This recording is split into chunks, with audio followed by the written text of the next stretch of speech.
Olá, tudo bem com vocês? Mais uma vez aqui para mais uma aula de educação física. Aqui quem fala é a professora Patrícia Góes e hoje nós vamos estar falando sobre os benefícios da atividade física na prevenção e no combate de doenças.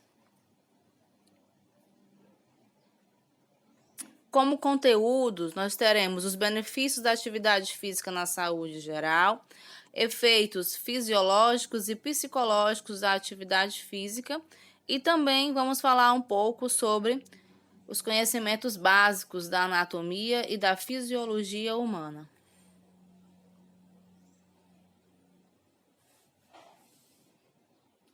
Como benefícios da atividade física na saúde, de acordo com a Organização Mundial da Saúde, a atividade física ela vai reduzir o risco de morte prematura, diminuir a diabetes, reduz ainda a depressão e ansiedade, ajuda a controlar o peso corporal, reduz a hipertensão, ajuda a manter a saúde, melhora a qualidade de vida, ajuda a viver bem e, consequentemente, você vai viver muito mais.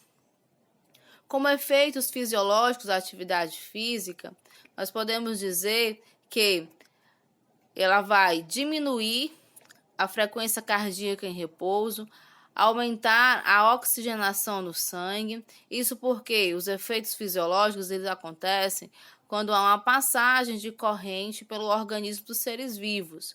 Então, a parte fisiológica é o que vai acontecer dentro dos sistemas.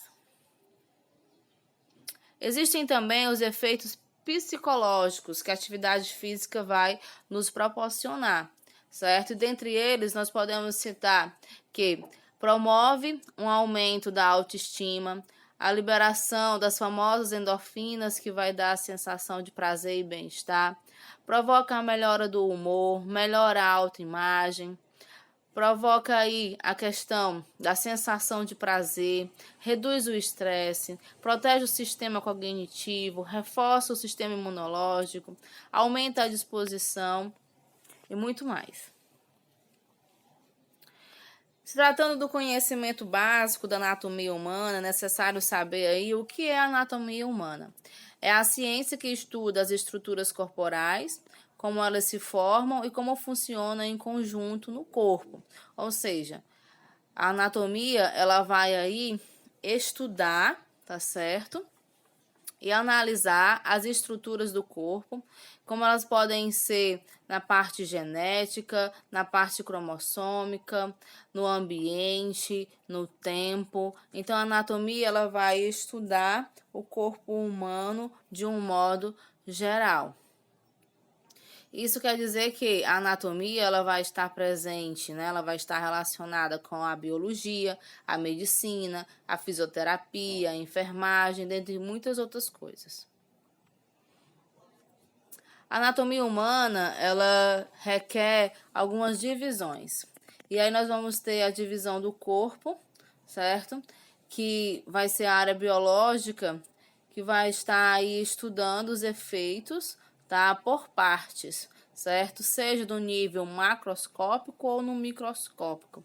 E existem aí alguns especialistas por área, como o miologista, que vai trabalhar com os músculos, o osteologista, que vai cuidar dos ossos e muitos outros. O corpo humano ele é dividido em grandes partes, como cabeça, pescoço, tronco e membros, e cada um deles vai ser subdividido em outras partes, como por exemplo o crânio, que tem aí a parte encefálica, a medula, a face, que nós temos aí os olhos, o nariz, a orelha, a boca, tá?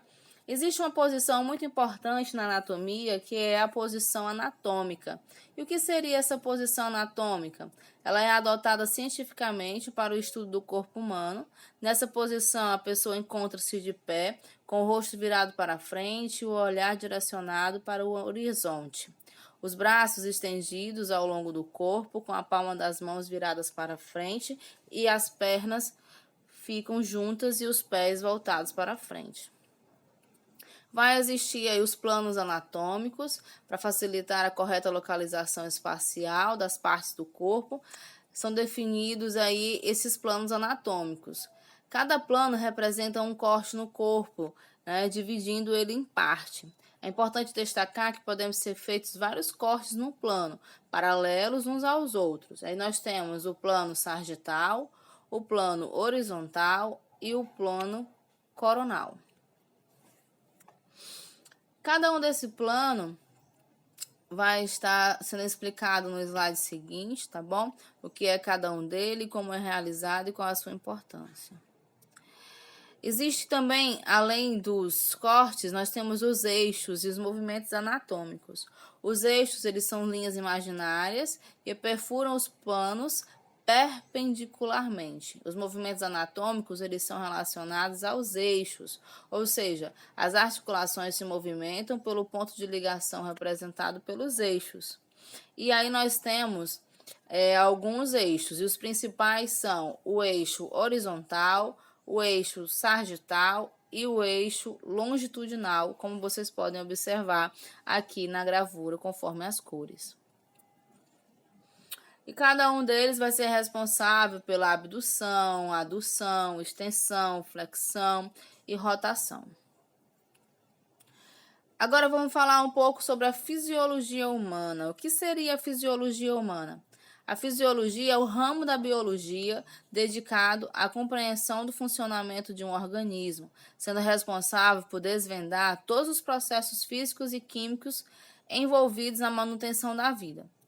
Vai estudar os seres vivos e é de fundamental importância, tá, para a ciência, para compreender o funcionamento e as atividades desenvolvidas por cada uma das estruturas. Para compreender a fisiologia, é necessário ter conhecimento básico de várias outras áreas da biologia, como a anatomia, a morfologia, a biologia celular, a bioquímica, a ecologia, né? E a biofísica. Isso se faz necessário, pois todas essas áreas estão interligadas e o funcionamento de um organismo está relacionado com o processo que ocorrem em vários níveis de organização. A fisiologia humana preocupa-se com o entendimento do funcionamento do corpo humano, integrando esse modo conhecimentos químicos, físicos e anatômicos, é claro. Essa área estuda desde as células até os sistemas que os compõem. Dentre os processos estudados, nós podemos citar a questão da digestão, da excreção, da circulação e a respiração. Quando compreendemos a fisiologia humana, entendemos o funcionamento correto do organismo e, com isso, torna-se mais fácil entender alterações nesse funcionamento e criar métodos que façam com que o corpo retorne ao equilíbrio. Podemos concluir, portanto, que essa área é extremamente importante no campo da medicina. Sendo importante ressaltar que um dos pontos principais da anatomia e entre anatomia e fisiologia é que a anatomia ela vai estudar os sistemas de modo geral, respiratório, o esquelético, né, todo esse processo. Já a fisiologia vai estudar o que tem dentro desses sistemas. Ambos são de fundamental importância para a ciência. Então era isso que eu queria falar para vocês. Bons estudos. Espero que tenha esclarecido as dúvidas de vocês. Obrigado e até a próxima.